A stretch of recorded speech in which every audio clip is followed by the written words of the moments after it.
Let's talk about video.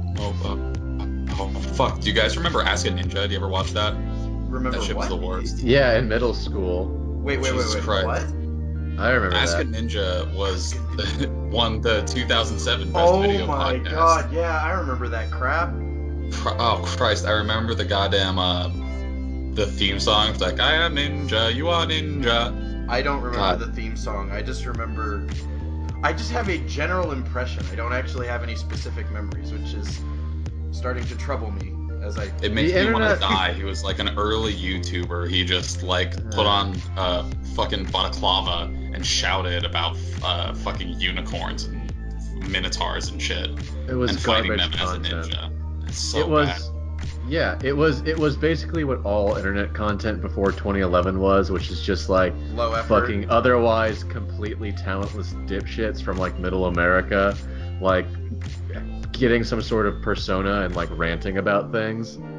God. Because Yeah, it's really evolved a lot since then. Yeah, it's really changed. I think they got Really? a book deal too. There was a book for Ask a Ninja. Says- I definitely had that book. Says the handful of middle Americans ranting about whatever floats to the top of their brains. Yeah, I'm not middle that's- American. I'm East Coast. I'm a city liberal elite. Okay. You know me? Oh, Sure. Okay. Yep.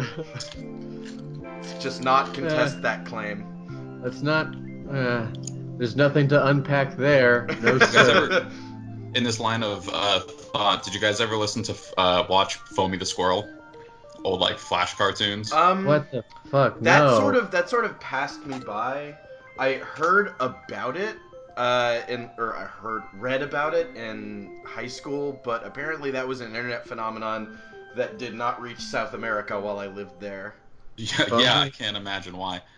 But so basically, it was exactly what you were saying about like any dipshit who wants to rant about anything, recording it, and this guy like sped up his audio, which gave him like a high pitched voice, and just ranted and raved and like made a bunch of like bad stand up bits.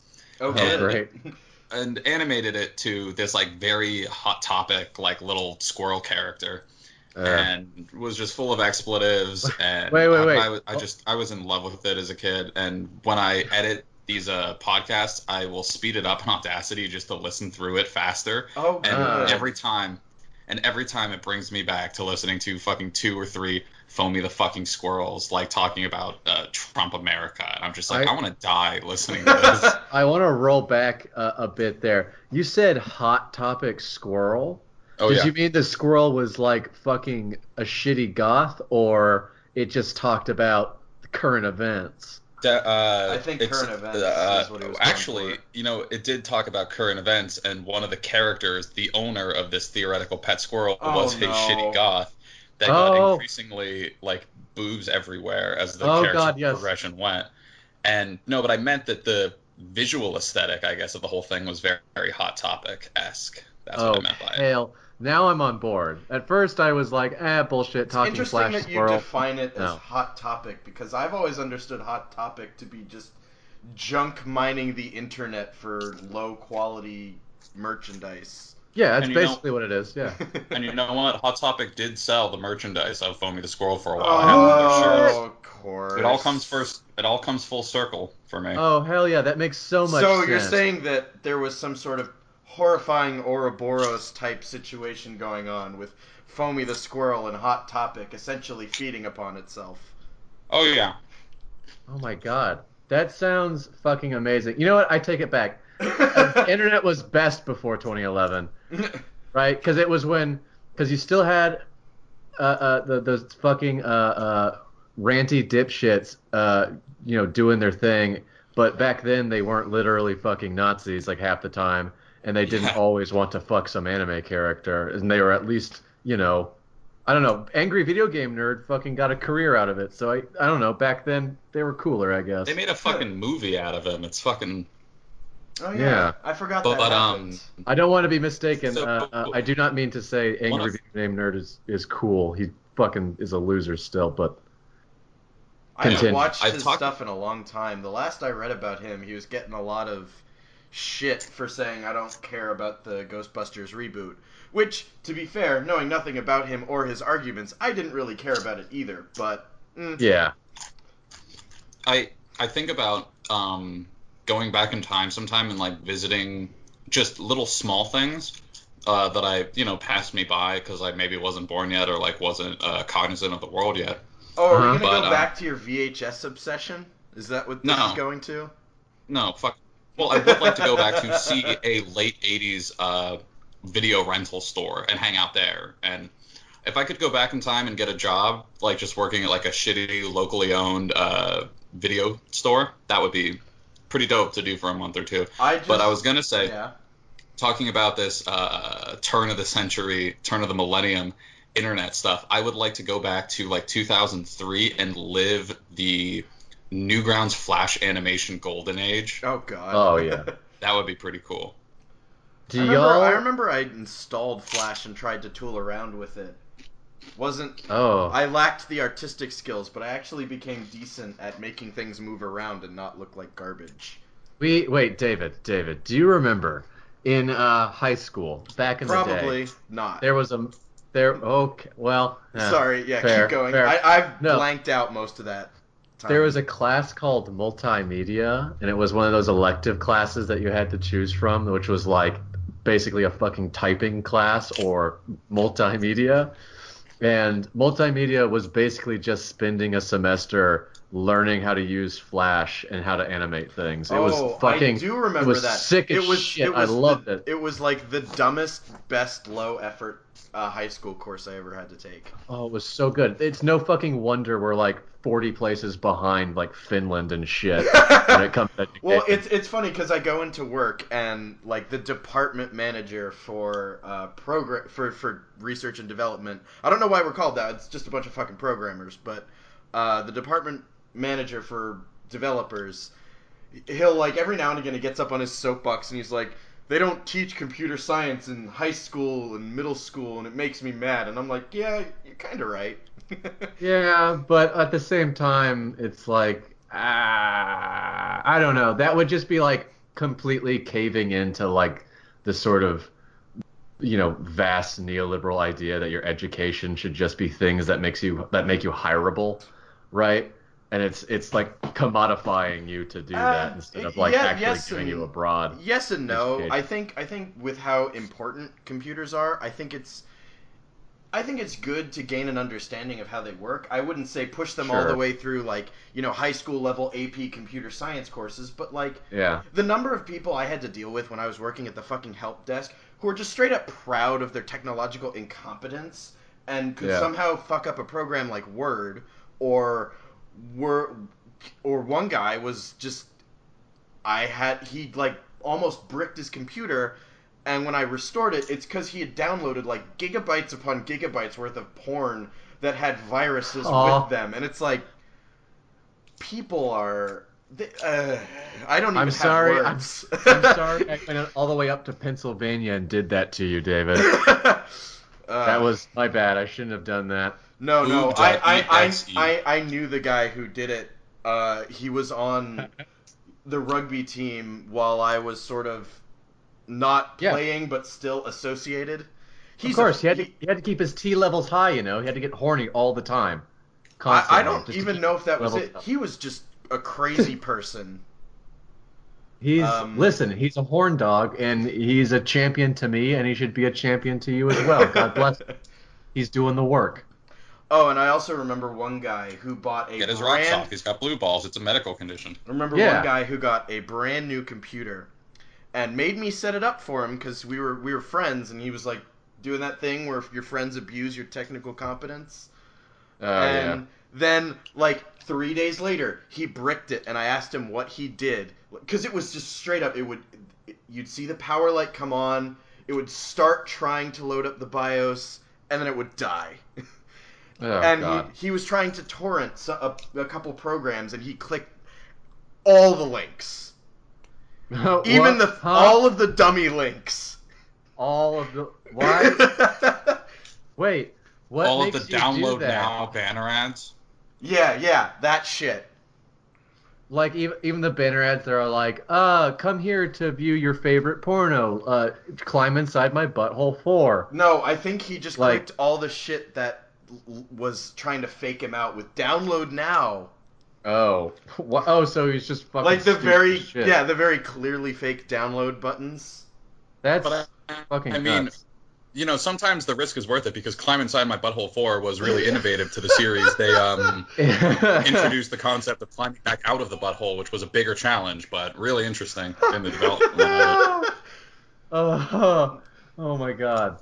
Yeah, just that whole scene where like the guy is trying to climb out of the butthole and he gets his hand it slips on a little bit of doo doo and he just is just dangling there in the high fart winds and he's just about to fall off and then from above you see the friend you thought was dead, no, he's making his way out too, and he grabs his hand and they make it out together.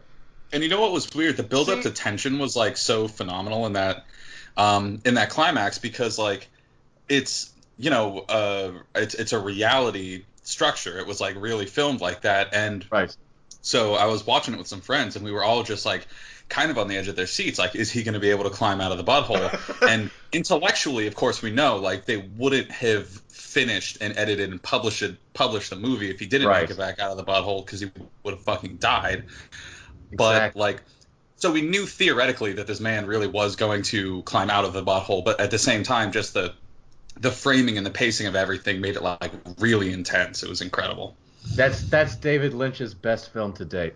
Yeah, I don't climb out know. of the I think Cronenberg was involved a little butthole bit. or find it. I think it's on HBO Go. You sure Cronenberg wasn't involved? Um, There's some weird body horror going on there. Crohn's, Yeah. but Cronenberg, but spelled like Crohn's disease. Ho! Oh God.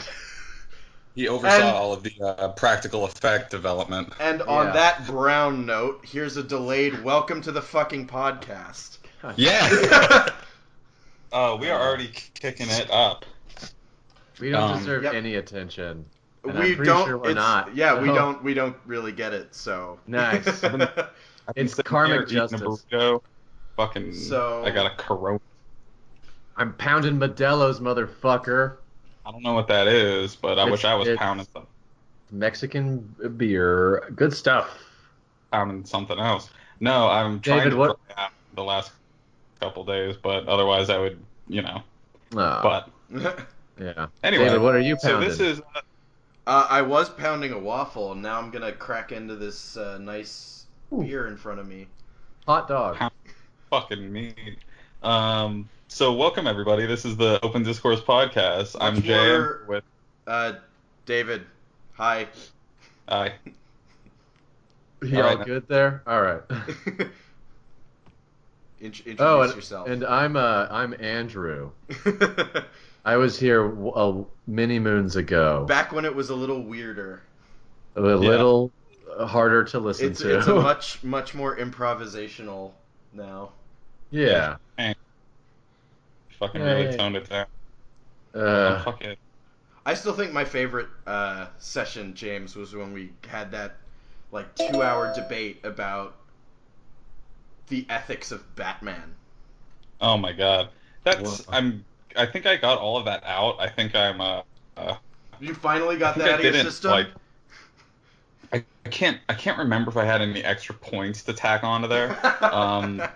But I was wondering if I brought like the point home well enough that like Batman reflects the punishment paradigm to a justice system that like does not actually solve anything. It is a vindictive, like vengeance based Yep. justice system that like Ah. offers nothing for reform and compassion and working towards a future.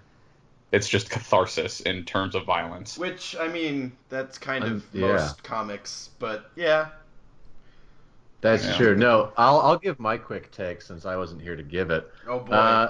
I have decided I don't like Batman because Batman exists as a member of the bourgeois class and only fights crime in order to maintain the power of the bourgeois over the city of Gotham. And quite frankly, Dark Knight Rises was the best in the series, of the movies at least, because there was actually a true communal council in charge of the city, headed by Bane and Scarecrow, and quite frankly, that's the paradise we should all be seeking. Okay. It's Well, it's funny though, because there's this sort of like implicitly understood. There's this implicit understanding of Batman that most people have, as like the unofficial status quo, and this came up when we talked about it before. But in the comics, and granted, I'm on my off period with the comics again. I have on and off times with the fucking Big Two and Cape Comics because they just stories need to end, and they never let it end because Batman is old enough to be my goddamn grandpa, but somehow he's not. But in more recent comics, and by recent I mean like probably around our freshman year of college, sophomore year of college, Batman was actually fighting like what you would probably classify as the bourgeois. Like it was called the Court of Owls, and they were like the elites of Gotham City, and they controlled everything in the shadows. And they fucking trapped Batman in a scary ass maze and beat the shit out of him. And they cloned him, and he had to beat the shit out of his clone and all that good stuff. That's a very dark link of the series. And I've told Dave, like, we've talked about this, and I told him, like, that's incredible that the fucking overarching villain of Batman and the Batman universe isn't the class gap, because that's what fucking, as characterized by the Court of Owls, that, like, seeks to, like, use shady shit to keep the status quo in place so that they stay on top. Like, that should have been his ultimate enemy, by which he reflects on his own position in the 0.01%. And turns his discipline and fuel and especially all of the goodwill and like public backing that he gets from the everyman in Gotham that like suits the hero thing so much, like to lead the people of Gotham in a class revolt. That's how Batman should the end. Problem is that would never happen because the inherent problem that always leads me to break away from Marvel and DC every time I start getting back into it is the status quo always has to reassert itself because that's what people understand and that's what sells comics.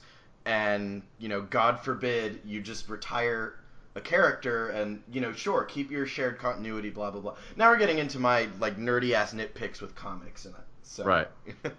And no, but go on. Just real quick, and also being characteristically and historically a power fantasy, it makes sense that the person you want to identify and idolize like also has uber wealth because that's just a fun little fantasy as well. Well, right. I don't know about that. I think that's more of just a holdover from when the character was initially conceived, because you see a lot of that from Marvel during that time period as well. What with Tony Stark and all that crap. But to sort of counterpoint to that, look at the success of the Miss Marvel character. I want to say her name is Kamala Khan or something like that. Yeah. It was a surprising and success for Marvel in that they were not expecting it to do well because it was a young teenage female character who was also not white and Muslim, and it did surprisingly well. And then Marvel completely fucked it up by trying to make Lightning Strike twice and commodifying diversity in their comics. But Ms. Marvel sort of stands apart from those, in my mind at the very least, because it was a different sort of... It was a more modern comic fantasy with a truly new character. Right. Which you don't see all that often.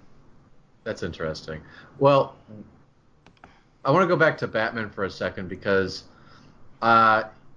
y'all mentioned how Batman and comics in general tend to like sort of wrap back to the status quo because it has to be, there has to be some sort of like status quo at the beginning. Something needs to happen to disrupt that and like put that in danger and like create suspense in that universe, and then it has to be restored. Right. So in the recent Telltale games for Batman, I don't remember what they were called. I believe there was a storyline, and I'm just like probing your brains because I didn't see the whole thing or play the whole thing. Yep. But there is I believe part of the story involves a question, being posed to Bruce Wayne's wealth, which is to say, well, your parents were rich fucks, and they screwed people over in the city, and your money, even though you're not the one directly administering it and its uses, all your underlings are, your money is still being used to fuck people over.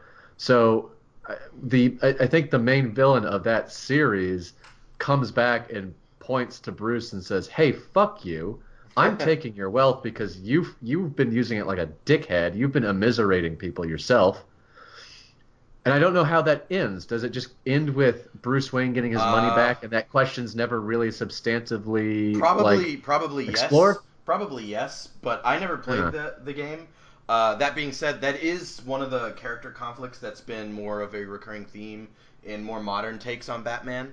Yeah. Which is what I was getting at with my whole Court of Owls thing. And, that's more to comic books being done right, where they sort of channel... they are a very uniquely modern thing still, and when done right, they sort of channel modern anxieties and whatnot. But when done poorly, it's just a cash grab for recognizable characters. But speaking of Telltale, I stopped playing their games a long time ago because Telltale is the embodiment of stagnation in the game development industry. They have the same engine they've been using for 10 years, and the same format they've been using for 10 years of 5 to 6 episodes of a game where your choices really don't make all that much impact. It's more of an interactive storybook sort of deal, which is fine, I guess, but it's super derivative. If you played one, you played them all. And more to the point, as a programmer who sort of places a value on solid code, on solid technology, a good functioning final product, their shit is horribly optimized. It has performance problems, and they've been using it for 10 years. You'd think someone would try and fix it by now. Yeah. And you just know someone at the office is making the same argument. Some poor, browbeaten programmer's just but I can see a way to make it better. We're using fucking Java 6 or something. I don't know. Fuck you. And it's... What? I don't know. They're using an outdated something, and some poor programmer's I can make this better. And they're like, no, but we don't want to spend the time and money. Yeah. That makes sense because what wasn't the first one they really did that was a big hit? Walking Dead, and that sort of set the tone, or basically set everything for every subsequent. It did, and series. It's another incident of, and you being more socialist will probably like what I'm about to say, but it's trying to make lightning strike twice purely for the sake of money. The first Walking Dead game was really, really good, and it was designed really solidly in terms of how the narrative worked together with the gameplay. Even though your choices didn't matter as much as some people would like, it was a good story, and it was a well-paced game that brought everything to a very satisfying conclusion. And then they made a season 2 that was really derivative and rough, and apparently now there's a third one. And then they made a Game of Thrones game. They made a Guardians of the Galaxy game recently. They made a Borderlands game. They're just churning this shit out. Oh, okay, yeah. They're just pounding it out. Yeah, that makes sense. Because I was going to say, it sounds like, and it always has seemed for the last few years, that no one in Telltale has any real control over what they do. It's probably the publisher above them that is saying, hey, this worked. You're not going to do anything different. You're just a house that does this one type of game, and you're gonna do the same thing over and over because it makes us money. Essentially. What's hot now? What are the kids all about? Is it the Guardian? It's the Galaxy Guards. Galaxy Guards. Make a game. Make a game from those. I'll take care of the paperwork. You just make the game. Some old asshole just dictating from on high. What's it called? The Universe Bouncers? Someone get Marvel Comics on the phone. Oh, it's Disney now. Fine, Disney. I know someone at Disney. Somebody get Johnny Marvel on the line, stat. Johnny Marvel of the Marvel family. Who's Stanley? I've never heard of him. Did he take over for Marvel Man? Stanley? Isn't that just a first name? Split into two? It's Nonsense. yeah, These but kids today with their singular names. yeah, but He's like Cher. Telltale is like one has become one of the deadly sins of gaming. There are some studios that are just or some names that when you see it attached to a game, if you follow what goes on in the industry enough, you sort of start to suspect what's going on. Like BioWare, for example. Yeah. BioWare used to be real good. If you ever played Ooh. Star Wars Knights of the Old Republic 1 and or 2, preferably Right. both because they're amazing, Yeah. you would know that they made some real good shit. And then they Right. made Mass Effect, which was also real good shit. And Dragon Age before that, I think, which was slightly less good shit, but still pretty good shit. Yeah. And then EA bought them, and slowly but surely the quality dwindled. And then Mass Effect Andromeda comes out, and it's so bad that people start digging into it and finding out that the development was really just a goddamn mess. It was mismanaged by the executives because executive meddling always helps a final product. Yeah. And the development was split between two studios, one of which was a shell of the original BioWare studio, run by the people who were left behind, and one was a new studio with the BioWare name on it that had never actually worked on a Mass Effect game before. Ah. Ah, that would make sense why all the characters look like they were kicked in the face by like a mule. Yeah, it was really really a shameful display.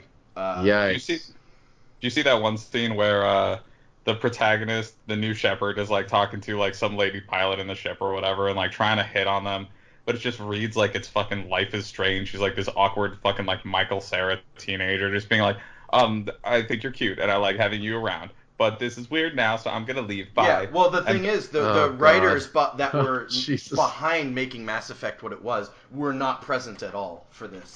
but no, the They actually best part weren't of that present. was They weren't actually. They actually fucking weren't present for a good portion of Mass Effect 3 as well, which is what leads you to the big disappointing ending. Though to be fair, anyone who was expecting them to track that number of variables into a fully realized final ending was on acid. So. Ah. the point is some during that fucking scene where she's like, I like your face. It cuts over to this Solarian frog boy who's just like, poking away at some console or something, and he's just like, somebody kill me. He literally Oh. says like, please kill me. Oh, Yeah. God. I would It's love so I would great. love a quick cutaway where Shep hands the pilot just like this folded up piece of paper, and then it's a close up of the pilot's hand holding the paper and then like unfolding it, and it just says space prom Y/N question mark, and then just cut away, and you don't get any Yeah, resolution one of from the it. things I've read about it is that the writing reads a lot more like a young adult novel as opposed to the more grounded science fiction. Well, I don't know about grounded. The more mature science fiction that was the Mass Effect series. Yeah. Um, The but best, the probably the greatest how the fuck did you let this happen in that game that I've seen is there's a cutscene and a character brandishes their gun bravely at the big scary thing on the other side of the camera. Uh-huh. Except the gun is backwards. Huh? Yeah. What? Look that That shit happens? up. Look that shit up. It's all over What the the internet. Mass Effect backwards gun. It's real I- bad. It's real bad. Oh, God. One of the there was the Oh. that one great in the romance side quest of the I'm trying to get this fucking joke out of Andromeda. The best mission in that was the one where Shepard has to make some sort of clever pun for a prom asking to prom poster and goes around fucking talking to all of the shipmates to get ideas. Ugh. Okay, And they all have you know, their own bad life. that Oh, that you actually touches on a big fucking issue I have with some of these big budget RPGs nowadays. And now I'm just gonna that come gun across sure is backwards. now I'm gonna come across like an old piece of crap. But it's what is with these goddamn romantic subplots and sex scenes being the focus of these games? Like, are you really that sad and pathetic that your entire like enjoyment of the game is derived from can I fuck this alien or not? Or can I fuck Don't this talk witcher shit wizard? about my hermetically sealed waifu, Talivara Nasraya of the spaceship Galaxia. Guys, we're talking about gamers, of course. They're like stupendously horny all the time. Like, how could you not have a sex scene? That's easy money. And I'm gonna descend into belligerency if we keep talking about it, but it just pisses me off so much that like so much of what makes money for these games is the romantic mechanics in these games, and it's just fucking Which is buy a shitty ass Japanese porn game if that's what you want. Like, let these guys focus on good shit. Like, again, let's roll back to Newgrounds. Find that adult section, which is hidden, so you have to just type it right into the URL. And I remember that discovery. And then you just find one of those dating sims and answer a bunch of shitty quizzes. My plan is to get my little time travel machine, go back to be in high school or whatever fucking Flash animation class you guys took, and just make furry porn Flash games. Oh, God. In 2004. That's the good shit, man. I remember...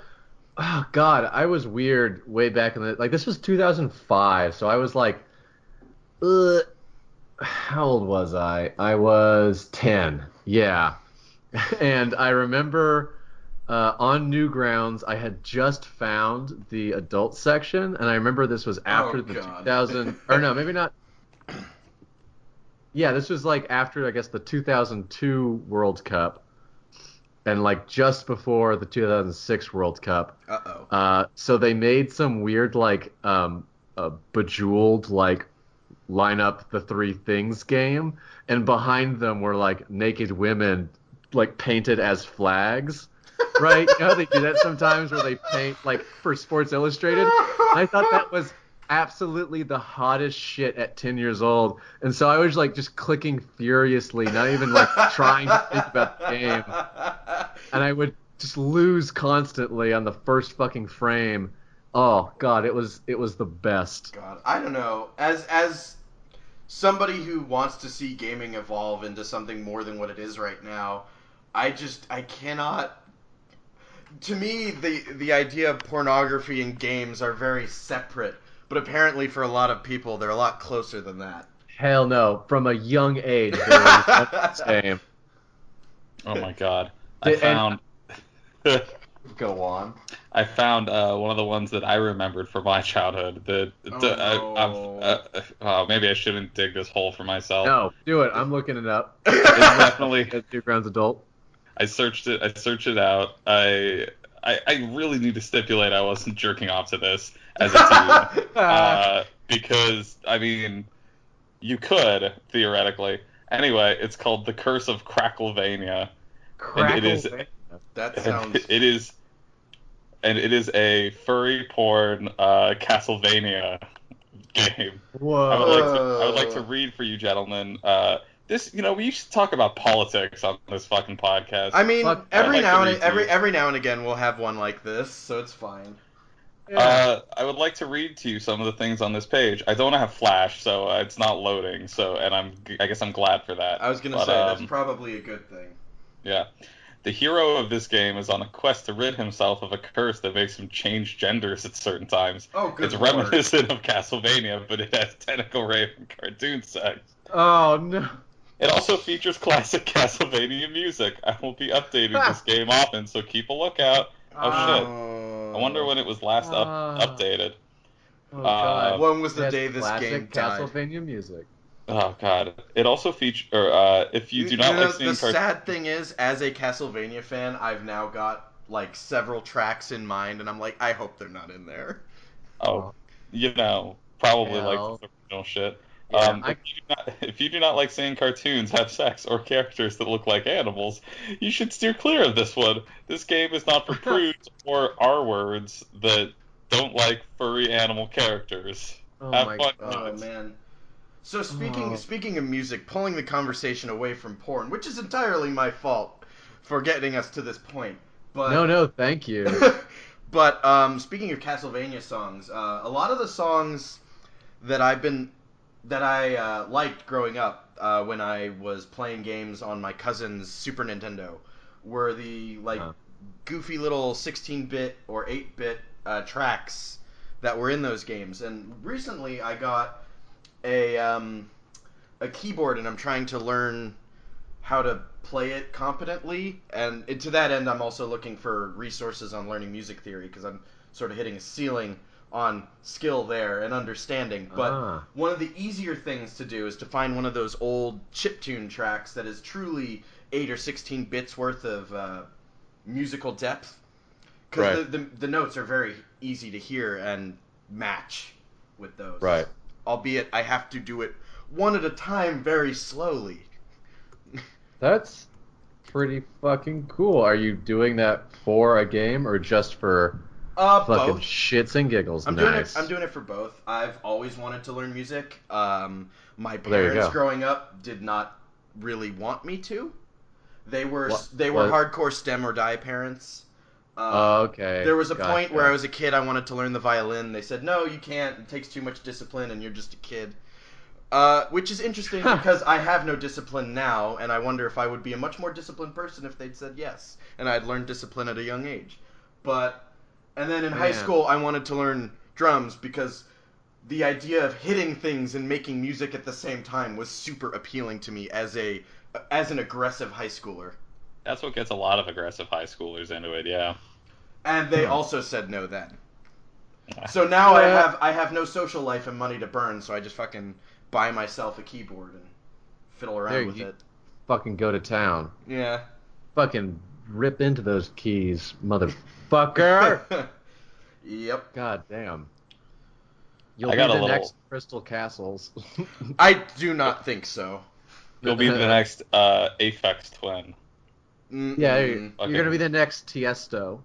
I've been watching like all of this cyberpunk shit. I read Neuromancer again recently, so I'm like, now I have to watch Johnny Mnemonic and Ghost in the Shell and all of this shit.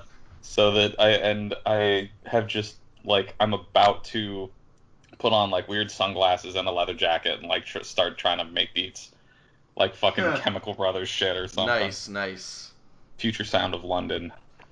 Hell yeah. Anyway. But I'm bad. I got my own little baby keyboard also, but I barely ever fucking touch it. I'm shit. What about you, Andrew? What are your failed goals? Failed goals. Fucking.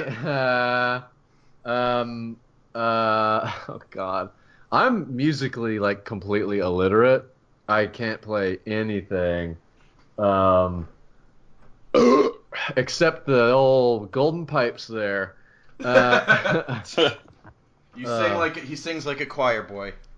A drunk choir boy, which, for Catholic priests is ideal. No!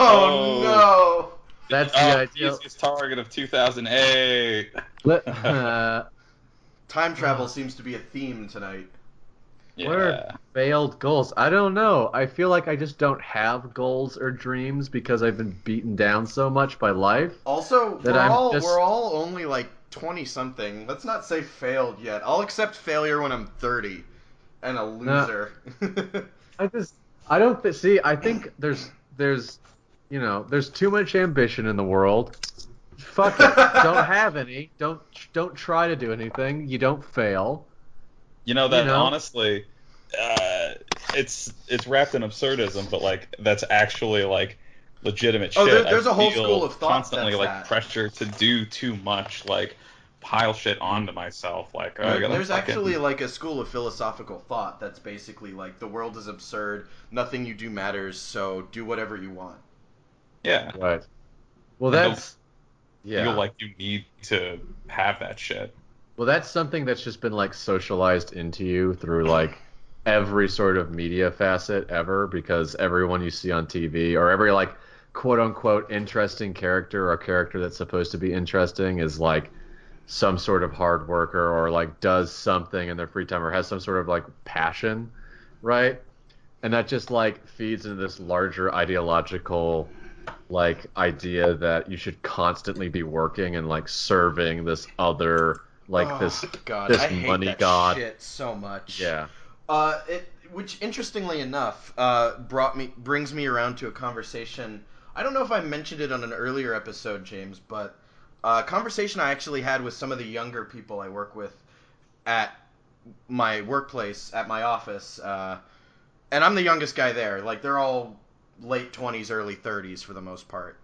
Um, but we were talking about how, it's kind of interesting when you look at the world of technology and software, and that good software, in that, it has a solid design, works well, doing the things it's supposed to do, doesn't really mesh that well with the whole idea of profit, in the sense that you cannot perpetually be adding to software, because then you make it less good and then it's not profit. You're not getting profit anymore. And it's especially bad with user-facing stuff, as opposed to like internal software that a customer never really sees. It's for like a firm or something. User-facing software. Like, look at the shit YouTube's going through right now. Like, YouTube has been operating in the red for God only knows how long, and they're desperately trying to save face and get advertisers to give them money. Same with social media, which has become a huge deal. You'd think with how many people use social media, how much time is spent on social media, they would have a ton of money, but they're actually operating at a net loss in the general trend. Especially Twitter, which has just been hemorrhaging money for like years and years. Oh yeah. And is still they only recently started doing like promoted stuff and ads because they realized it wasn't sustainable. Right. And that they had to completely sell their soul. But before, they were just floated by like VC. But yeah, it was just an interesting conversation in that, we're that combined with automation of labor. And now I know we've talked about this before, James. I feel like we're reaching a point where we're going to have to like wake the fuck up and realize we are very rapidly approaching a post-labor society. Oh my God, I had a quote from a Tumblr that I wanted to talk about this, just because I like referencing things. But the way automation like interacts with capitalism, Christ, now I gotta find it. It's in my likes. I'll get it. To cover the empty air, have any of you ever noticed how a neck pillow is just a hemorrhoid pillow that's broken in one place? I don't know what the fuck that means. No, I did not know that. It's, I've thought about like automation for. Yeah, go. No, I've thought about automation like for a long time, since I was like really young as a teen, before like I think I was really exposed to the question. I'm just like, shit, if robots, being exposed to like seeing like everyone used to have to farm, but now we've got machines, so instead of having fucking 80% of the world be farmers, now it's like 2%. I'm like, oh, fucking that like, so what about someday like nobody has to work anything, like robots do all of it or something, right? To whatever extent. Well, robots that's sort of what I'm getting at. I don't know how feasible that is, that no one has to work. I mean, I guess if you hypothetically made it to a point where machines could work on themselves, but then there's the ethical question of essentially creating a slave race. But well, I would say that's not really a huge concern, at least not for me. I don't think that's a huge ethical issue, but I wouldn't say it is unless they start exhibiting signs of self-awareness. Then it might be an issue. But that's I contest that will be a very very far way off, and, yeah. And B, that even once it comes around or that issue becomes like salient, it'll be another decade of debate to discuss it. But my thought was I actually do think we could get to a place where people aren't laboring regularly, i.e. like working 40-hour weeks, right? Maybe only working insofar as to maintain the capital that is providing for them. So maintaining the machines and these sort of things and programming them, and then otherwise allowing themselves to pursue whatever other fancies they might want to do with their time. Exactly. Yeah. No, I'm with you on that. Like, it's just interesting because I broached the topic with my parents, and they can't parse that, if that makes any sense. Like, they're like, but how would people make money and buy things, or how would people where would social mobility? And I'd be, well, you know, You wouldn't need any of that. Well, at first you would essentially have a universal basic income because you can't automate everything at once. But the reality is we're automating so much at this point now. Like, look at our unemployment. We're at the tipping point. Yeah. Well, if you want to also, even like pre-automating everything, we have actually, we have capital that is so productive at this point that we create massive surpluses of pretty much any commodity or any necessary commodity that you could imagine. So, you know, food, clothing, housing. Well, yeah, I mean, the whole concept of accidentally so overeating. I mean, right. We have so much productive capacity that, oh, excuse me, where was I going with this? That even prior to going to a universal basic income, you could have a revolutionary instant, or, you know, and this is sort of Kropotkin's idea, and it's a sort of anarchist tendency to say, well, no, you can at the outset of revolution, just if you do it correctly, that is, you can just open the quote unquote, you know, open the storehouses to anyone that requires something from them. So the idea is, to really, really simplify it, you would almost go back to something of like almost a bartering, but you're not actually exchanging things. You're just producing because it's like production needs to happen. Yeah, and you're just take what producing you need. because you can, and you know someone will want it eventually. That actually goes to, James comes to this a lot, the fact that there are actually more homes than there are homeless people in the country. It's one of his big points. I don't know. Are you still there, James? Oh yeah, I'm still here. Oh, that's one of his things that he brings up every now and again, is that there's more homes than homeless people. And I don't know what sort of like economic structure would replace what we currently have as like a market system. That's like such a it would have to be something completely new. I mean, socialism. It'd be socialism. No, maybe, what but I am what I'm saying of is the like, yeah. Sorry. In terms of like we were talking about, like, oh, what do we do? Is it a barter system? It's like, I don't know. Probably people are still going to work doing something and still want like extra luxury things, but the concept is like to establish a universal like basic income or something that like so that people have like a standard of living a baseline for living that isn't like you're garbage if you don't meet this point. Yeah. But I mean, I sort of, to get my bit in before you launch into whatever, I'm of the mind that we are not at the end point of human invention in terms of social construction, you know, how we design our societies. So yeah, socialism, there's merit to that. But I think eventually we're going to have to come up with something completely different. Or not completely different, but different enough. Right. Yeah. Well, it will have to, because the end point is, you know, the utopian ideal, which I think is attainable, is a completely egalitarian society where people don't have to work really and all these sorts of things.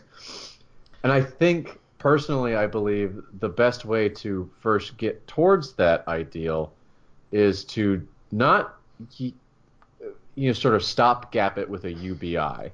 Yeah. Right. And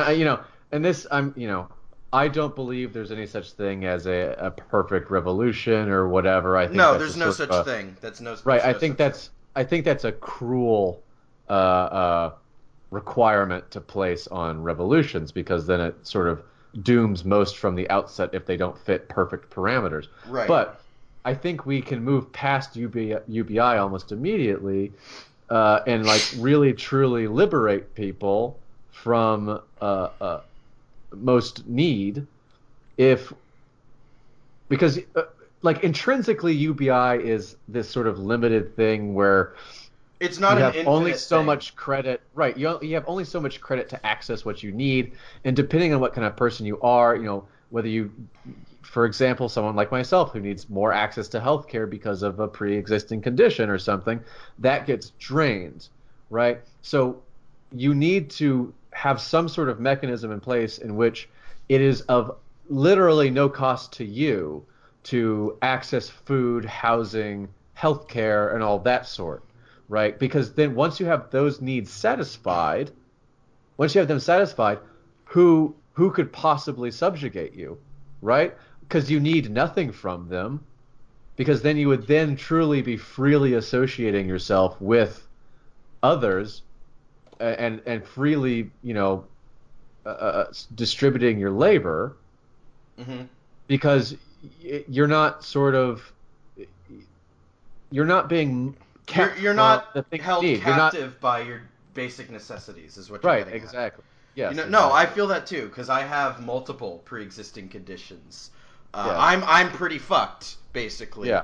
and it's troublesome because I don't really like my job, but it pays well and I get decent benefits, so I'm sort of stuck here until Yeah. I can find something better. And that Right. is what a lot of people would probably refer to as maybe not quite wage slavery. It's not quite that severe, but it's No, that's exactly that. That's bordering true it. though. That's exactly what it is. Like, you have maybe more desirable conditions, but they still fall within the this sort of parameters of wage slavery. That's correct. But yeah, I've only ever conceived of the universal basic income not as like a permanent solution, but as Right. something to sort of smooth over because we're at a point in time where there's less work than there are people. That's just a fact. Right. Like no amount of wild promises and odd hand motions and spray tans will make that better. But Right. Well, I don't necessarily think that particular stipulation is true. I know what you're trying to say. yeah, You're trying to say we have enough capital that people can be like satisfied on their own for the most part. But if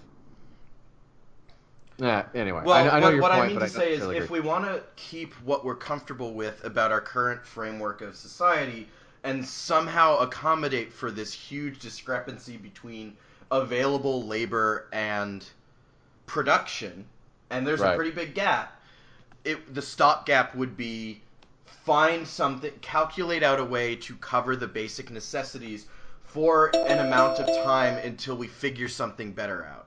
That's true. A UBI, I would contend would be a good stopgap between being at this particular historical moment where there is that gap between uh, uh, potential labor and real labor, right? Available Mm-hmm, labor, mm-hmm.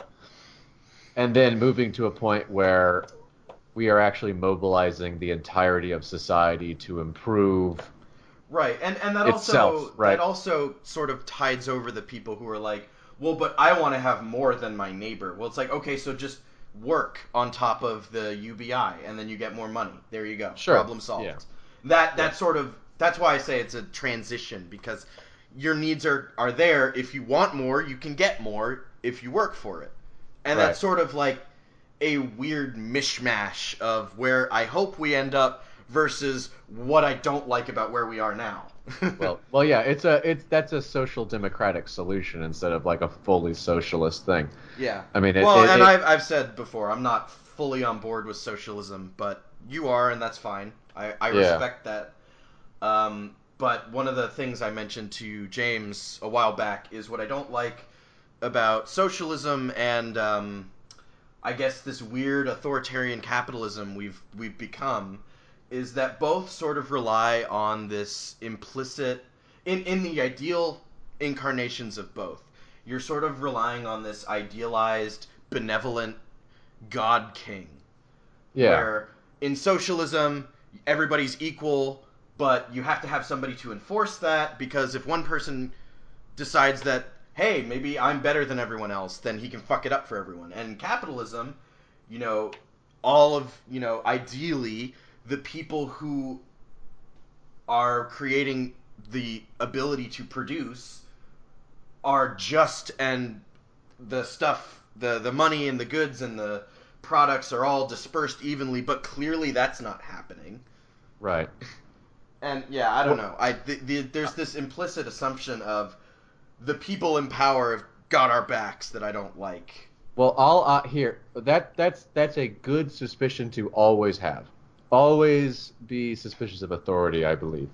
But my I'm not gonna push the point too hard. It's fine. I may have Uh, misunderstood but something.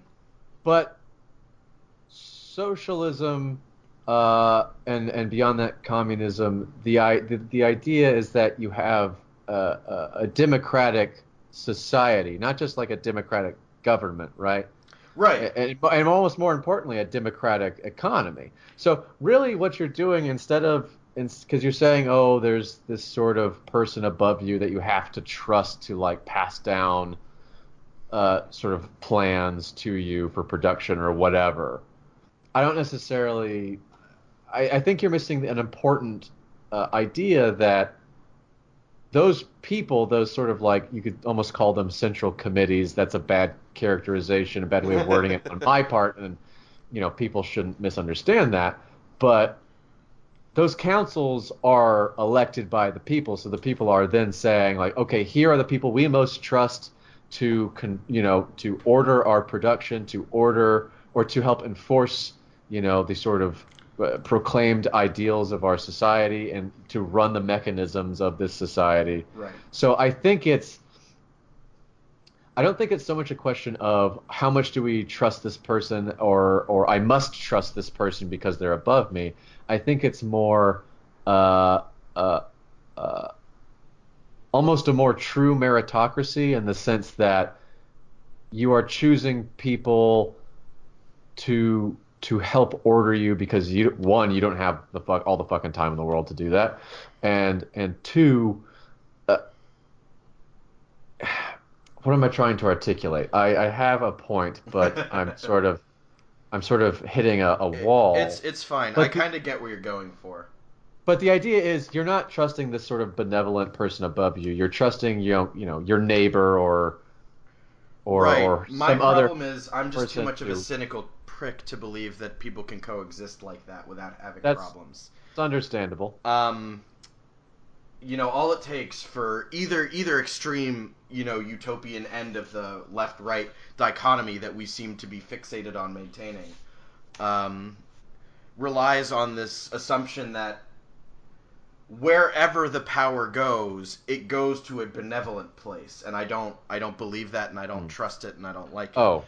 And I'd almost say I'd rather have a society ruled over by some sort of benevolent program, but I don't trust a program either.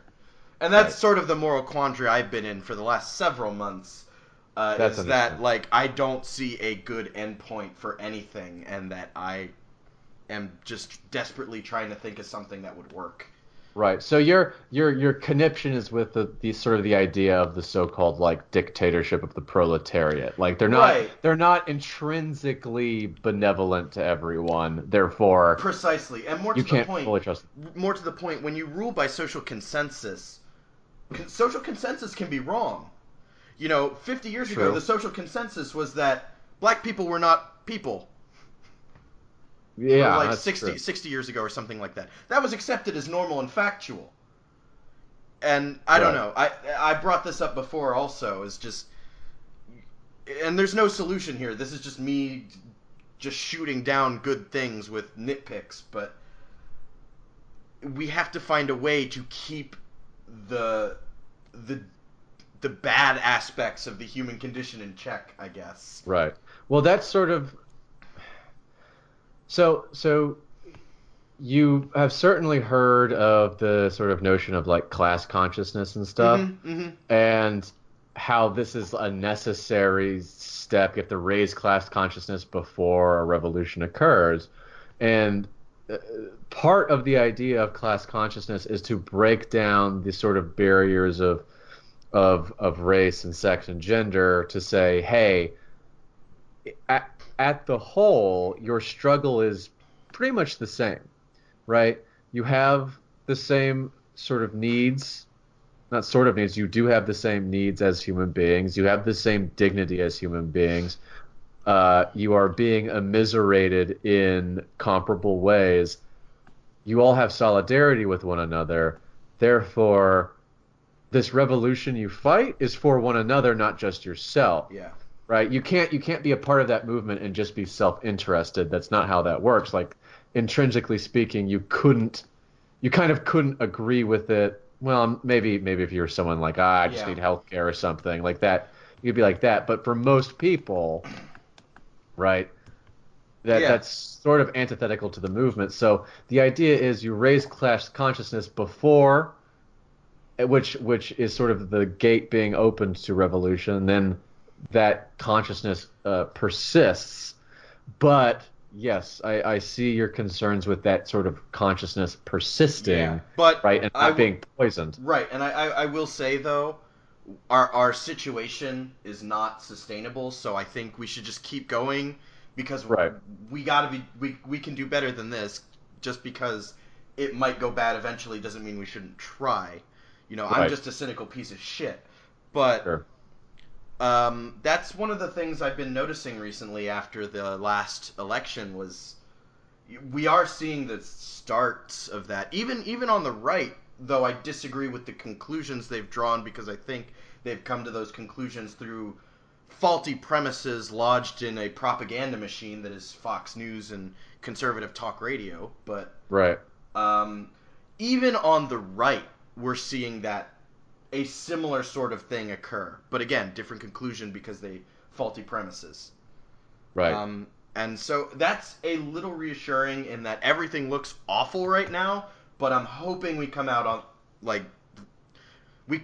for the better, and things are looking sort of promising a little bit. Well, hopefully with the rise of left organizations like the DSA and Socialist Alternative. I still need to go to one of those meetings. It's a good time. Usually there's a beer available, so go for it. I'm just a coward. I can never go to a place full of a whole bunch of people I've never met by myself. No. They're all friendly folks. They won't bother you if you don't want. I'd say go. Sign up for a meeting, and if they have like orientations for you to do, go to it. Just to break down that sort of fear wall. And I'd say go ahead, but also explore other alternatives. Like the ISO or the IWW or whatever. Yeah, well, I'm also considering undertaking a personal programming project to sort of help do things the way because I've become superstitious. I don't like to talk about personal projects before I start getting into the meat of the work that has to be done. Right. But it would essentially be to try and undermine the political machine that is the two-party system or just parties in general. I don't believe in political parties, just end of statement. I know some people believe in parties, but we just need more. I don't believe in them at all. I think a loose association or affiliation between politicians makes sense, especially when they agree or they need to work together to get shit done. But I think look at what's happened with parties all over the world. We have it bad because we're only two parties, but I mean, look at Britain. They have a few parties, and it's still like Brexit happened, and there's all these horrible things happening, and parties are bad. Yeah. It's a power structure that exists to perpetuate itself. That's exactly right, and I'm gonna go pee now. Okay. It fucking sucks. And honestly, that's exactly right. Fuck yeah. That's the correct. That's the correct. All right. Period. That's my grand contribution to this podcast today. I was gonna say, all right, let's get back into it. So we just talked. We didn't open back up on that after the fucking ad break. Just this like long. Open up on the fucking fart with no, just this and like we're not gonna explain it. So James, Andrew and I just had a pretty intense discussion. Do you have any thoughts, or you got something else? Oh man, I've been over here. Andrew, fucking with my James gets quiet because he exists in a time delay where when his thoughts go in a stack, and when the stack of his thoughts gets too high, he ends up in a time loop until he gets it all out of the stack.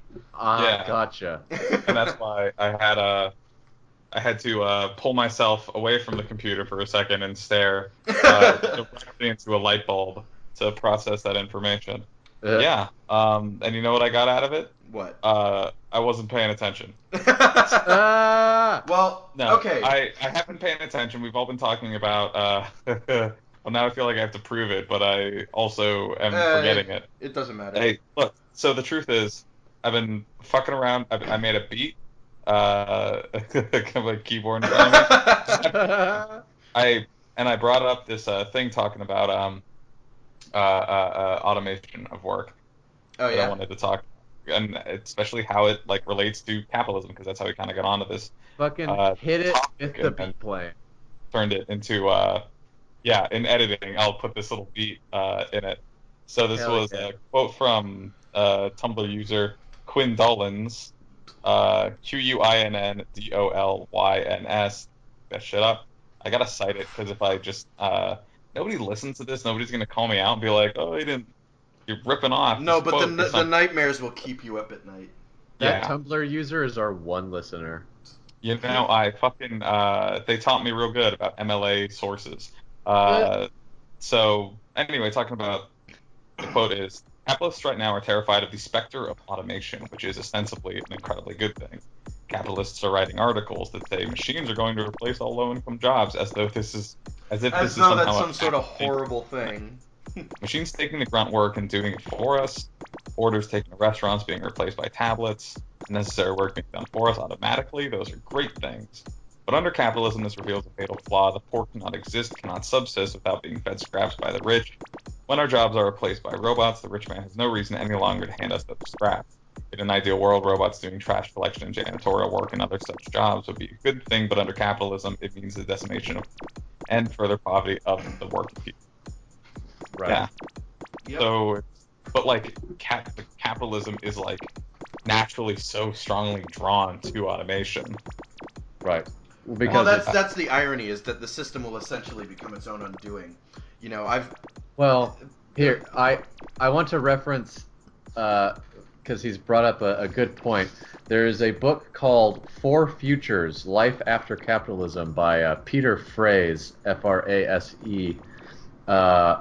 that's published by Verso Books, and it actually talks about this exact thing where it says capitalism in any form is going to disappear. Either there's going to be some more virulent, like disgusting system that follows it because of automation and other various factors, or it's going to be the sort of socialist communist, solution. Mhm. And basically, what is sort of being outlined here by that statement, I think, is that uh, uh, since the rich no longer have a reason for us, right? They Oh God, yep. own the means to production, that you sort of enter into what is referred to in this book as exterminism. So you more or less have, you remember that movie Elysium? Mhm. Yeah, I didn't even actually think about what I you was were. actually going to say you're essentially Oh, also describing one of the premises of the Purge movies. Right. And that's basically one of the ways it could go. Because if you have a system of hierarchy and a state of scarcity, well, the people higher up who own the means of production are going to, suppress the lower underclasses as much as possible to protect themselves. Right. And that's sort of the natural. If things go particularly bad, that's sort of the end conclusion. That's one route. Yeah. Yeah. grim. Yeah. Good times we live in. So Uh, if we're done with this, I have something more topical we can talk about. If not, we can keep going. Um, Just something funny that I found the yeah, other day. sure. So, going back to games, because I do some dabbling in game development for my amusement and to beat myself up because I'm not doing well enough. right. I also follow the game development industry because ostensibly I'm going to want to shoot for a job in that industry at some point. Though the eternal irony of that industry is the artists and the programmers are the least valuable employees in that industry, despite the fact that the product would not exist without them.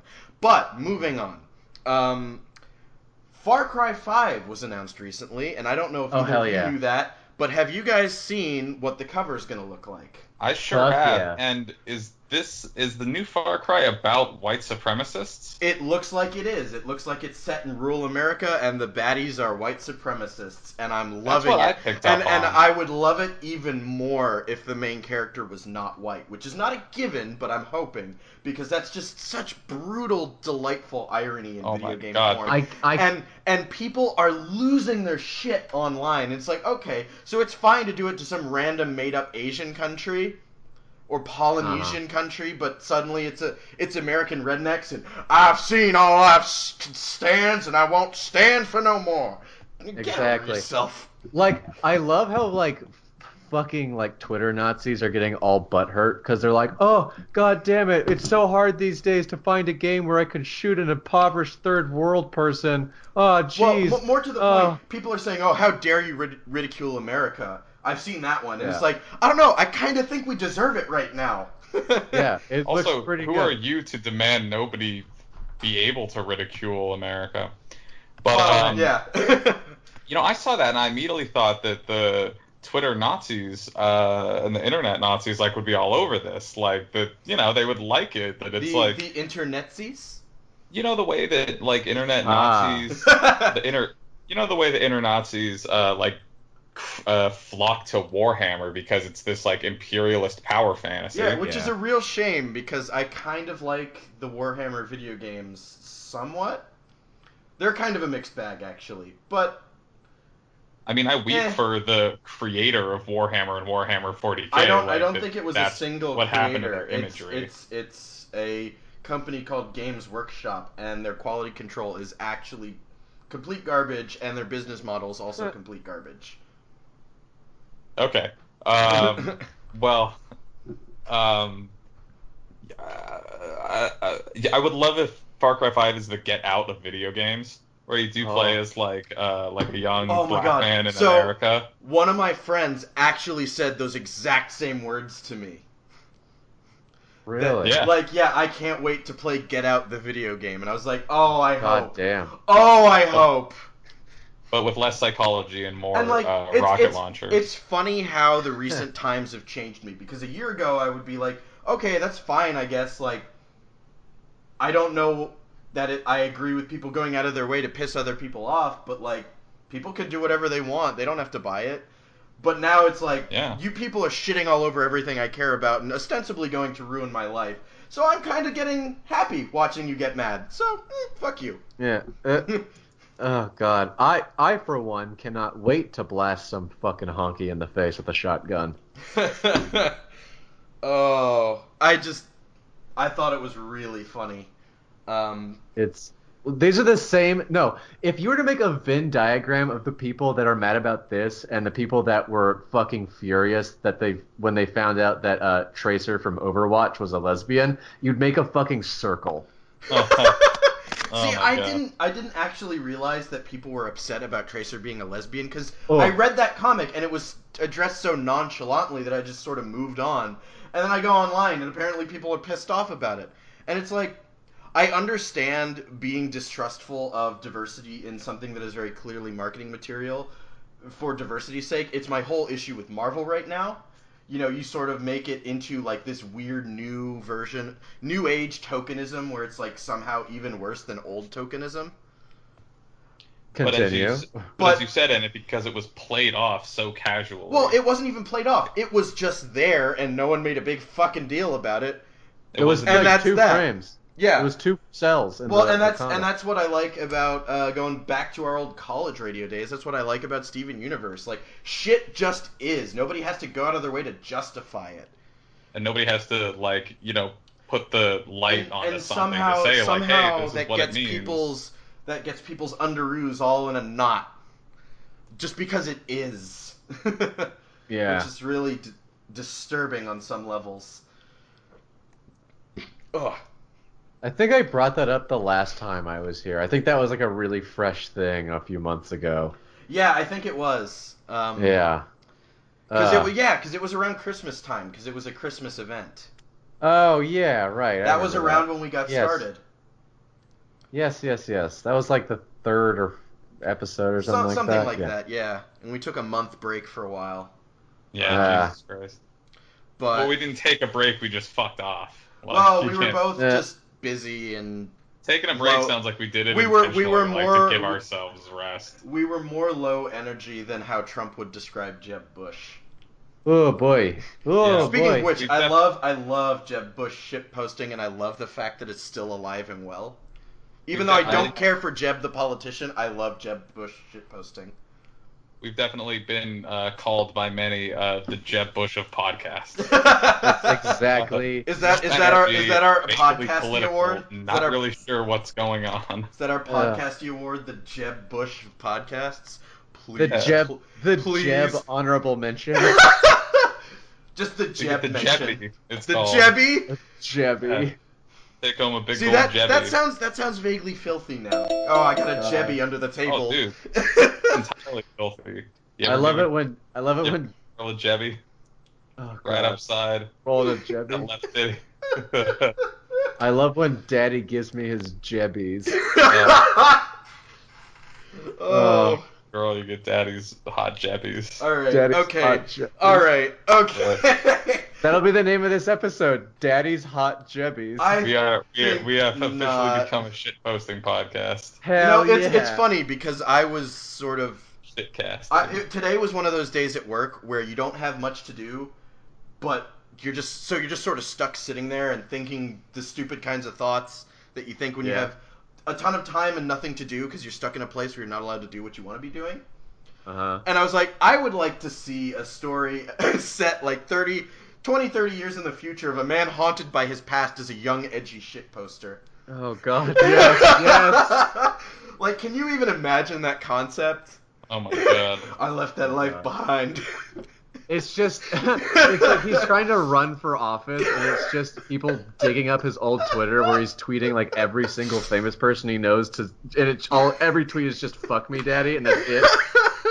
And he's commenting on Newgrounds furry porn flash games, and they're like, "Oh, I guess what we found. You played." And then they dig up his like, Cracklevania. they dig up his novelty Reddit account that posts shitty communist memes. Oh, You God, found the Twitter bot he made that replaces all of Gordon Ramsay's tweets with Like, a fucking. where is that story? That's the God. story I want to see.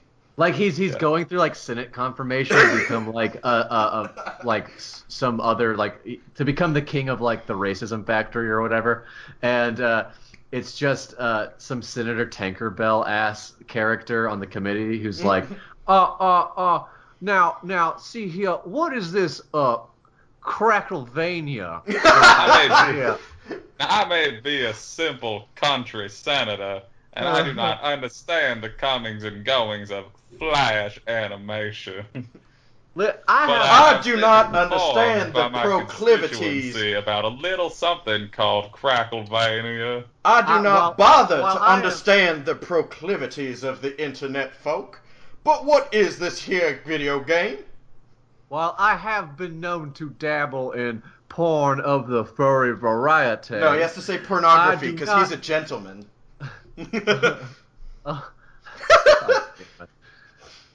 Porn of the furry variety. I have not myself seen this Cracklevania, which has been brought to my attention as being particularly perverse. And lurid. Andrew, I love you. I've talked to you a couple of times. One of my favorite characters is Simple Country Lawyer. Simple Like country that, lawyer. anything.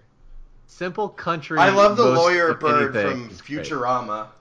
I may be Yeah. a simple country I lawyer, may but I be do a- believe that anime girls' titties would not bounce to that particular degree. Oh my Yeah, god. but just that's the kind of day I had, thinking up stupid shit like that. And I revisited. I visited James up in Pennsylvania recently, and we had a long car drive, and we brought up the notion of. So everybody makes a big stink about patient 0 of an outbreak, but what the fuck about patient 1? Yeah. And we just had a whole patient 1 fucking was a hour zombie. like riffing about that in the car, and I revisited that idea in the fucking bathroom today. Patient one. You know, I was Now, thinking about- I may not be a physicist, but I do not believe that the titties in Dead or Alive are going to be an accurate representation of real human breasts. From what I understand, the mammaries are composed of skin and fatty tissue, and what I am seeing on this here television screen of this Japanese woman looks to be more like my mama's homemade gelatin casserole. Now, it seems to me, to my simple country eyes, as simple as they may be, have seen plenty of things. It seems to my simple eyes that them's is flesh-colored balloons strapped to their chest there. You see? No other material. I'd like to bring your attention. There's a simple distinction. You see, Mom, cartoons are from the Western Hemisphere, but this is anime. These are not cartoons. They are from glorious Nippon. Oh God, I like how this went from edgy shit poster to let's pretend to be a weird lawyer. I will do an hour and a half of Senator Tinkerbell. I will fucking go to like Dragon Con or some shit, like dressed in a white suit and just like be the simple country weeaboo. I'm just saying, I'm just waiting for the story that tells the tale of the man hounded by authorities for his past of shitposting online. He just wants to live an everyday life, but they just keep finding him and digging up his past. And he's like, "It's ironic. It was ironic. It was 2017. We all resorted to Dadaist absurdism. Like it doesn't mean anything. Like it's an anime thing. Like he's in witness. We were all irony poisoned. Like he's in witness protection or something, and every time one of his coworkers stumbles across something, he has to get fucking relocated in a new name and identity and family. God. Dude, we are honestly irony poisoned. I think. Yeah, we're like there. we are. Fucking. God. There was some article or some post or something I was talking about that's like the reason like so many young men in America over the last couple of years got indoctrinated to actual like white supremacist neo-Nazi ideology is like part of that was like getting so many levels of ironic detachment deep. You know, from like exposure to 4chan for fucking. I agree with that. I think there's an element of. And I don't want to get into the who did it first because that's not a productive argument, but there is a cause and effect relationship between the rise of right-wing conservatism after Nixon and then the backlash from the left causing more backlash from the right, and then now we're here. Yeah. Which is going back to my point of the right-left dichotomy is stupid and parties are stupid and I hate them. That's true. But that being said, every time you see, like, not like the fucking dipshit Proud Boy fucks who, like, show up in real life. I will say, both sides are not equal. I don't want to imply that they are equal. They're in that relationship of back and forth, is all. But it's always really good to see, like, pictures of these, like, 4chan, like, pole dipshits who, like, gather in, like, their virginal covens, and they take pictures of themselves giving some sort of, like, fucking weird limp-wristed like Heil, right? And you just see all of them, and you're like, God damn it! You are literally the first people lined up against a brick wall when shit starts to go down. Like you're not making it. There's no way. No one's scared of you. They're the evolutionary ends of their bloodlines. Is that what you're saying? Yeah, pretty much. And so like so what this post was saying all about is that like to get into you know the anti-PC culture like was a response to the you know political correctness like being mainstream. It is a form of like normal cultural rebellion to you know like fight against that and stuff like but that leads and there's the simple cultural consensus that Nazis are bad and like so then there becomes the certain cultural like taboo rebellious appeal to it since we're so many decades separated from the actual events of the Holocaust, even though there are still people alive. So it became an edgy is like the most like I agree with insulting way to say the teen rebellion. No, and I think that's either exposure to like that kind of rhetoric actually seeps into their brain after a while, or what this post also said was that the amount of cultural clout, maybe the amount of like discourse presence that the Right. 4chan irony Nazis had, like, was at least, if not themselves like a driving force of neo-Nazism, was a good avenue for actual neo-Nazis to rise to cultural power I was and gonna then say, political I power. think the problem is you had all the elements needed existing separately, and what catalyzed it all was this rise of a small fringe of the left becoming very authoritarian and belligerent, and sort of the right seized upon the right propaganda machine seized upon that, made it into an overblown problem that is suddenly a cultural crisis, and so you get a bunch of rebellious youngsters saying fuck political correctness, which lights up the eyes of conservatives who've been saying that since like the 80s. Yeah, And then they take to the and they're like, hey internet kids, and they now come come over across here. 4chan and that breed of ironic discourse, and they slide on in and then take over. Right. I will actually make the case that, or I'll make the assertion that they're in fact not rebellious in any capacity, since they are allying themselves with Oh conservative no, politics. they're not. For sure. They think they are. They Is think what I they mean are to say. because they believe they're being transgressive because they're saying offensive things, not because they're actually doing subversive actions. Right? They're not actually Right. committing things that, or yeah, they're not doing truly rebellious things. No, and the problem is they are behaving much the same way as the people they claim to be rebelling against on the left. You know, they're all being belligerent, they're all being loud, and it's no, it needs to stop. Yeah. Yeah, like it's ironic that a form of rebellion comes in like Yeah. promoting 1950s social values. Yeah, Like and Right. that's what rebellion I'm is now. happy to see the what I'm hoping is the start of the slow unraveling of Fox News, because I don't care. Fox News is a propaganda machine for the worst elements of the right. For some of for like the conventional mainstream, For right? for the worst elements of the mainstream right. Yeah. It's a propaganda machine for the establishment right, and that Correct. feeds people into shit like Infowars and Breitbart later on Right. as they continue to devolve. Ooh boy, don't Yeah. forget Heat Street, our favorite libertarian rag. Yep. I Jesus. was I was seeing stuff about Infowars got White House press credentials They did, and it's completely Hilarious. disgusting.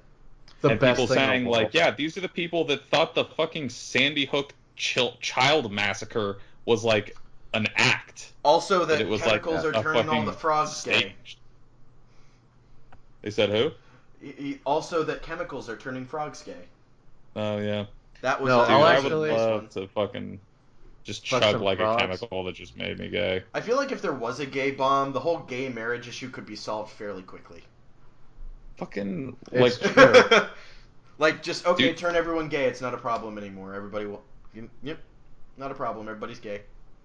dudes fucking so like are afraid of being gay. Like the thing is, if you were like theoretically like deeply mentally converted into being gay, that would like still be chill. Like you would just Yeah, be well, attracted. the problem is it's a deep rooted systemic thing with religion, but there's also Oh, I know the actual answer to that yeah, question. I'm just like shooting shit. there's also an evolutionary psychology sort of, I don't know if it's an actual answer, but it's a sort of theory that was presented to me by a friend. I don't know if it's like a legit theory, but it makes sense the way it was put to me, in that I'm gonna say homosexuals have no evolutionary benefit, and so bad, but we sort I'll of call progress past one. that.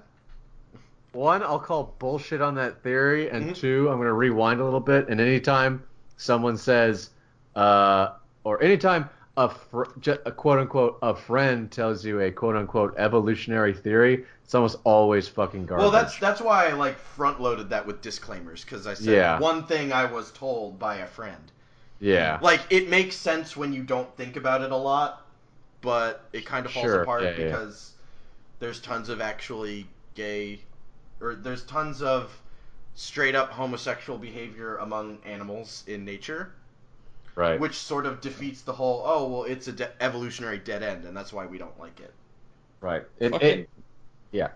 Can we, like, as a society, like, agree that biological evolution does not have, like, a wicked bearing right now on what people do with their individual lives? That's what I was gonna bring up. Is like I hate this fixation we have on like nature and what's natural because one, technically speaking, until we're in another fucking universe, we are still a part of nature, and everything we do is natural. Now I get the implicit, argument when people say natural is not a product of human activity, but like we're so far removed from the hunter-gatherer days, I don't know why we say, oh, well, it's just our biology. Like, well, Yeah. we can fucking change our biology.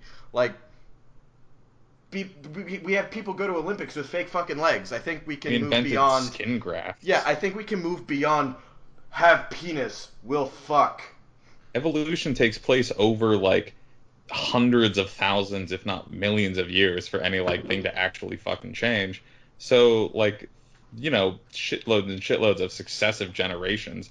So, like, why do we think that, like, evolution ought to do anything to people's lifestyles right now? Like, for the period of time that humanity has, I've been reading the book Sapiens.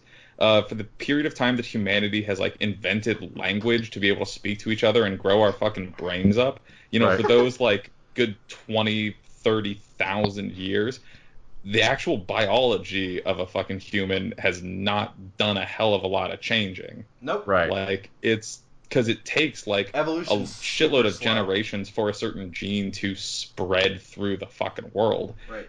And so, as I'm saying this, it makes me realize that any argument anyone has to influence the social discourse or, like, try to affect the modern human lifestyle with an argument that comes down to evolution this, evolution that, like, it really is a thin veil for eugenics, I think. Oh, it Yeah, it's absolutely true. is. It absolutely is. It's this weird mentality of like, oh, well, things were like.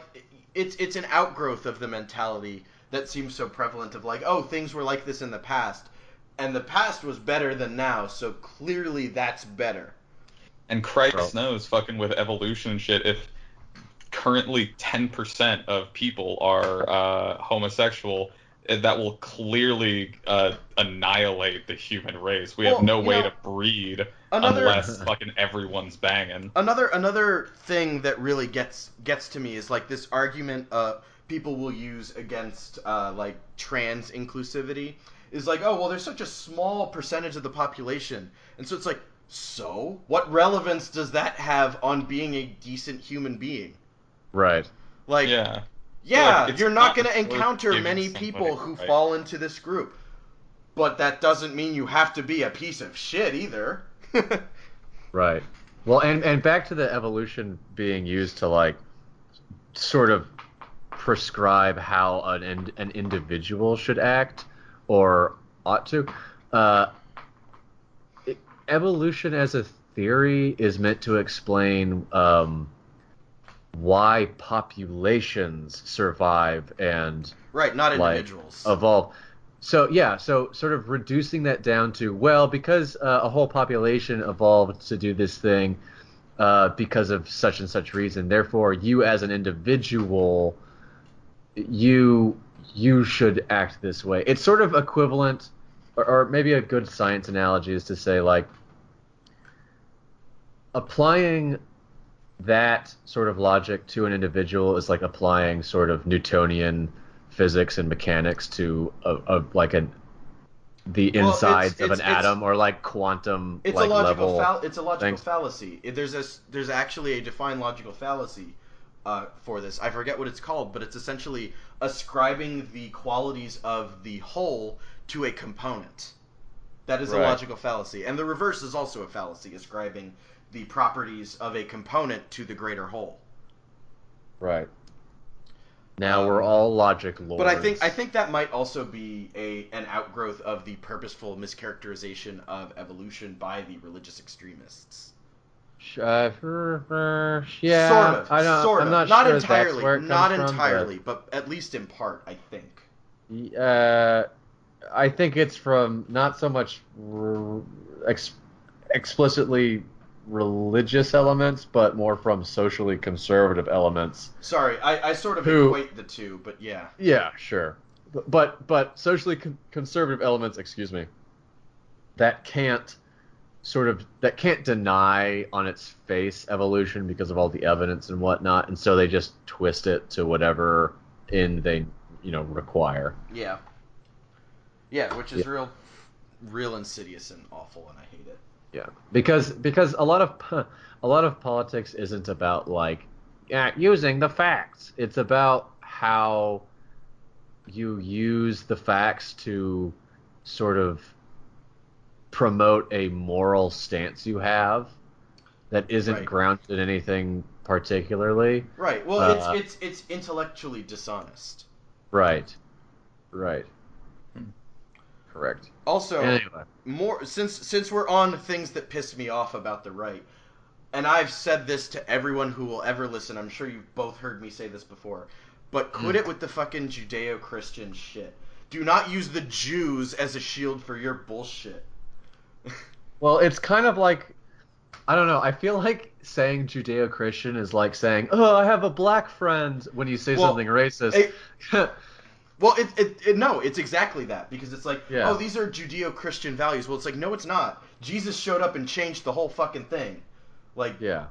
you came from us, but you are very different now. Like, that would be like if I went up to you and said, oh, well, I'm enacting this legislation that everybody has to eat halal to protect our Christian Islamic values.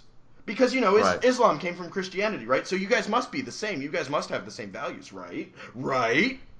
Not sure it's that clear cut of No. my religious history is, but That's the theoretically- logic. That's the logic they Yeah. use, though. Yeah.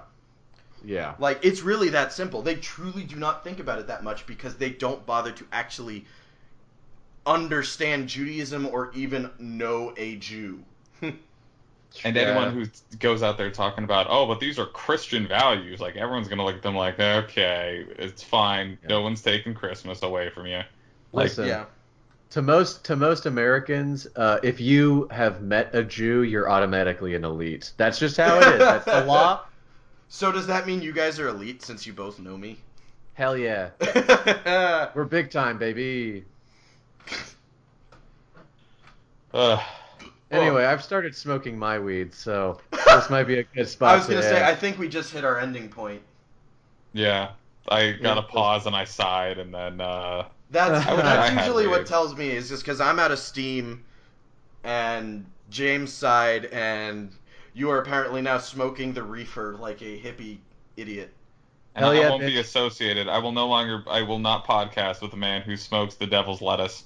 I love they that term. cannot I love that Associate term, myself the with devil's such lettuce. degenerates, I love that just term. enjoy a jazz cigarette, okay? such crime lords. Oh, Oh, man. he's Satan's cabbage. All right, I'm gonna It's the end the recording. Tale of Cain and Abel. It's the arugula. Oh It'll- God. Pull your guts out. It's What? It's the kale that'll pull your guts out. this is your brain on drugs. Cut to like me putting spinach in a blender. I'll be like the devil's spinach. This is Hitler's. This is your brain on drugs. Cut to me eating a fucking 20-pack of hot dogs. I'm gonna Hitler's go. mixed greens. I'm gonna go through some. I'm on a wiki page that's just cannabis slang, and the first one is African broccoli. Oh. Ah, I like the subtle undertones of racism. Actually, that's yeah. not very subtle at all. Actually, The first word is African. the best part is that it was made illegal by playing on racist fears of white Hey, America. question: where Whoa. did we come from? Like geographically, do you think? I bet that's impossible to trace. I'm going to try. Google, But- where does weed come from? And it's like, well, talk to Randy. Talk to Randy. It's like, who's Get him on the Randy? line. You don't know Randy? Everybody knows Randy. Google says, you ask Google, like, hey, where's weed? And be like, I ain't the plug. Be like, thanks, Google. I was walking down the street with some friends of mine, and some dude was just like, we passed some dude, and he was like, how's it going? And they said, like, what's good? And he said, I ain't the one. And we're like, that was a weird response. And Whoa. then my other friend told me, like, no, when you ask what's good, that means you're, like, asking if the guy's got drugs. Oh. So I learned, I'm a real city slicker now. I'm learning the ins and outs Alright. and what to say. So I'm gonna end the recording now. Okay, goodbye, everybody. Bye.